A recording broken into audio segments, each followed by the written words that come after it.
Bosen miskin, begitulah semangat dari orang miskin menjadi sukses sebagai pengusaha asal Buleleng, Dewa Ketut Suwardipa.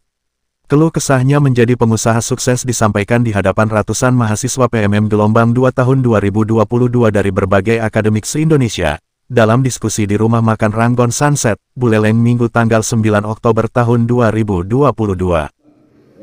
Di sini hampir 1 bulan adik-adik di Bali Utara tentu sudah melihat, merasakan, terus ada kelebihan, ada kekurangan jika dibandingkan dengan daerah adik-adik itu sendiri. Kan lebih enak, cocok nanti untuk tidak memberikan inspirasi pada adik-adik dengan judul Bosan Miskin. Jadi miskin tentu sesuatu yang sangat kita hindari ya. Jadi ada yang kepingin miskin nggak? Itu dulu. Pasti nggak? Kaya lu ya. Jadi yang benar kaya materi, kaya ilmu, kan gitu ya. Nah untuk itu perkenankan saya cerita sedikit semua. Jadi semenjak saya biasa ngomong ya, nanti perkenalannya di belakang itu. Nah jadi saya dulu masa kecil saya, karena dulu saya lahir tahun 1970 ya, rambutnya sudah putih ya. Nah, saya kasih alami aja, biarin gitu. Jualan es lilin, bener, ini fakta. Jadi saya udah biasa jualan es lilin. Kenapa? Karena kondisi keluar tahun jam 3. Ibu saya pedagang di desa, nggak punya toko, hanya jualan di depan, di samping jalan-jalan sedang ibu kota. Ya, dasar itulah saya menjadi sebuah inspirasi dalam hidup. Saya jualan es terus keliling. Kalau jualan es itu enaknya pada saat musim panas ya. Kalau musim hujan ya terus bangkrut, gak ada yang beli. Tentunya panen padi. Oke, kita lanjut. Alkisah saya dapat musibah. Cari ikan, mancing, pasang keramba. Nah, pada suatu saat, pada malam hari, usia 5 tahun, kan tenaga tidak seperti orang dewasa, ngantuk lausan, karena putunya dulu nggak ada, apalagi putu. Nah, saya tidur di depan, berdua sama adik saya, bapak saya sama kakak saya, sedang asik-asiknya minum sekali, dan mahal harganya. Nah, saya tidur di depan, karena sudah Reka Novintan Barus, mahasiswi asal Medan mewakili mahasiswa lainnya mendapat motivasi dari pengalaman Ketua PHRI Dewa Ketut Suwardipa. Dari sekian mahasiswa yang datang ke Buleleng dalam 5 bulan ini, selain menyasar desa wisata juga menyasar di BPC Perhimpunan Hotel Restoran Indonesia PHRI Singaraja Kabupaten Buleleng, guna berbagi pengalaman. I just graduated from diploma 2, but all years I will work on the cruise ship. Thank you for your your English so good. Well, and sir, itu tadi kisah hidup Bapak ya, sangat merobek hati kami, apalagi yang Bapak bilang bosan miskin begitu. Bosan miskin di sini berarti ada emosional yang saya harus mengalami ini itu, saya harus mengalami perjalanan seperti ini itu untuk mencapai puncak begitu ya Pak. Seperti Bapak mengatakan tadi, hidup ini seperti roda medati. Kadang Bapak muncul masalah, Bapak kehujanan mau interview dan lulus, muncul lagi masalah. Yang orang tua Bapak mengatakan dari mana biayanya untuk kuliah, kan begitu Pak. Jadi mengalami seperti itu juga, mungkin teman-teman ada yang seperti saya, program mahasiswa pertukaran mahasiswa merdeka ini Pak. Sebenarnya seperti beasiswa, kami dari Kementerian Kemendikbud itu uang pesawat gratis ya teman-teman ya, dan ada biaya hidup 1.200.000 per bulannya. Nah saat saya lulus itu ya Pak, kan kami seleksi ya teman-teman, kami seleksi dan lulus, saya menyampaikan kepada mama saya, kami manggil mama di Medan, mak lulus ke Bali. Aduh Reka, gak usah pakai mic ya Pak, suara saya kuat kok. Jadi, aduh Reka, ini mungkin ini biar sukses sama dengan saya. Oh, gini, aduh Reka, Bali itu jauh, di perantauan gak mungkin uang segitu. begitu ya kan Pak. Jadi saya tuh minta sama Mama, restu aja Mak, restu gitu. Makanya tadi Bapak sampai membersihkan mata, saya juga wah sangat ini sama gitu kan Pak.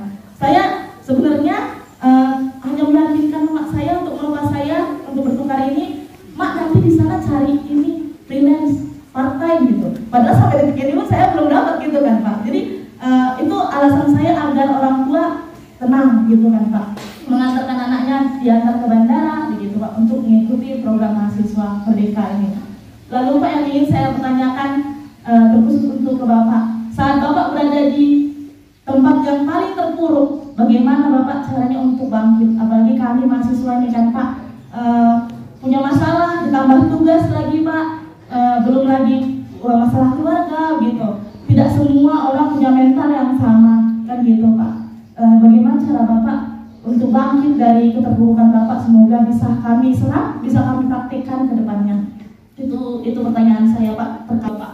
Nah, untuk terkait pariwisata, jujur kami dari Medan yang Bapak bilang itu bulan Februari akan ada balap di danau itu, air lomba di air itu kan di Danau Toba Pak. Itu memang juga saya nonton beritanya, oh keren banget gitu. Kami juga seperti yang Bapak bilang, ada juga di Brastagi, strawberry, makan strawberry gratis puas ya, tapi makan di situ. Makan di situ bayar 50.000, tapi kalau pulang hitung per kilonya berapa. Nah itu kan menarik ya kan Pak. Siapa yang sanggup sampai berkilo-kilo di perut kan gitu. Jadi itu menariknya. Bagaimana saran ke Bapak terkait jika kami nanti kelak akan membuka usaha, pasti akan ada sikut-sikutan ya Pak. Pasti akan ada apalagi untuk merintis. Bagaimana caranya? Sedangkan kalau kata orang Medan gini Pak, hepeng do mengatur negarawan. Duit yang mengatur duit yang mengatur negara ini. Artinya begini, segala sesuatu itu tidak bisa dibeli dengan uang, namun segalanya butuh uang.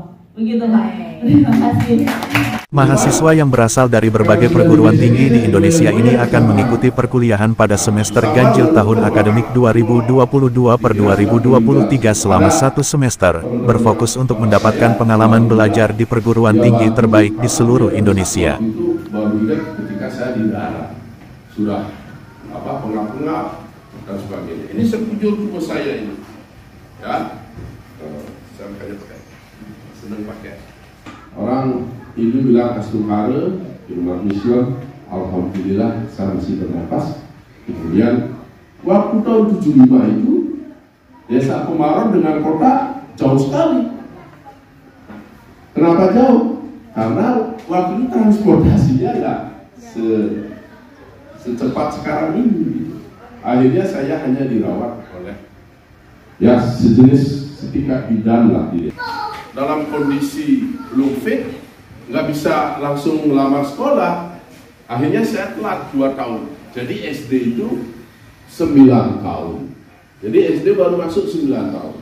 Ya, kalau sekarang kan sudah, kalau cucu saya itu sudah punya cucu, sudah dari playgroup, TK dan sebagainya. Jadi mereka lahir TK kemudian selanjutnya. Nah, selalu semangat. Saya selalu happy dari dulu ya orangnya. Jadi meraih juara 1 lah sampai dari kelas 1 sampai kelas 6. Kemudian di 300.000 tahun saya mulai sekolah tahun 79, sekitar tahun 84 saya dapat ya, 1984. Ada yang sudah lahir? Sekolah ke SMP Negeri 1. Itu saya dapat juara kaya di sana, real orang kaya, orang Chinese, ketemu orang Jakarta, ketemu apa dan sebagainya, karena saya sekolah di kota. Jadi orang kampung sekolah di kota gitu. Tentu dengan bawa sepeda lalu dimainkan. Saya di tas saya itu selalu bawa batu gitu. Batu bukan batu untuk melempar teman-teman saya, bukan. Tetapi karena sepeda saya sudah tua, reak gitu. Sejenis yang diganti itu di 1. Ya masih kelas 1 dapat nominasi lah. 3 kelas 2 karena di sini ada bimbingan belajar, ada les. Tawakal, saya dari Prodi Ilmu Komunikasi Universitas Muhammadiyah Sidoarjo. Saya berasal dari Tuban, Jawa Timur. Oke, terima kasih kesempatannya. Setelah menyimak dari banyak sekali paparan Bapak muncul dua pertanyaan dari konek saya, Pak. Ya, yang pertama, ada nggak sih Pak tokoh yang menurut Bapak sangat menginspirasi Bapak sehingga Bapak bisa bertahan dengan segala keadaan yang ada gitu. Kemudian yang kedua, setelah Bapak berkecimpung di dunia bisnis selama bertahun-tahun, belasan tahun bahkan, atau mungkin puluhan tahun, yang ingin saya tanyakan, kira-kira apa Pak yang strategi Bapak supaya meningkat atau supaya konsumen itu terpukau dengan produk Bapak, seperti itu. Ya, terima kasih. Kurang lebihnya mohon maaf. Assalamualaikum warahmatullahi wabarakatuh. Pertanyaan yang luar biasa, bagus, mantap lagi ya. Begini deh, Reka. Artinya ada pertanyaan itu, makanya tadi saya katakan pasti ada yang sama. Karena kita dilahirkan belum tentu semua nasib kita sama. Tetapi Tuhan sudah melahirkan kita dalam kondisi fisik yang katakan rata-rata saya bilang adalah, katakan saya tidak sempurna, tetapi fisik yang sehat. Ya, masih ada banyak saudara-saudara kita yang fisiknya tidak seperti kita, tapi dia sukses.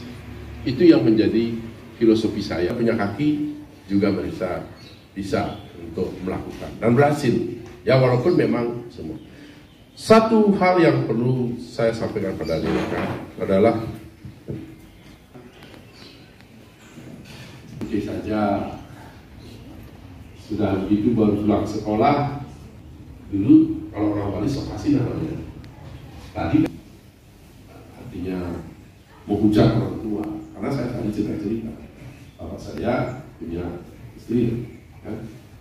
Ya, bisa fail atau lagi, karena saya biasa sama hal yang maka sayur itu yang membuat ketika ya tidak dalam atau menyerah, karena sesuatu apapun tidak hanya di bisnis saja, masalah berbuat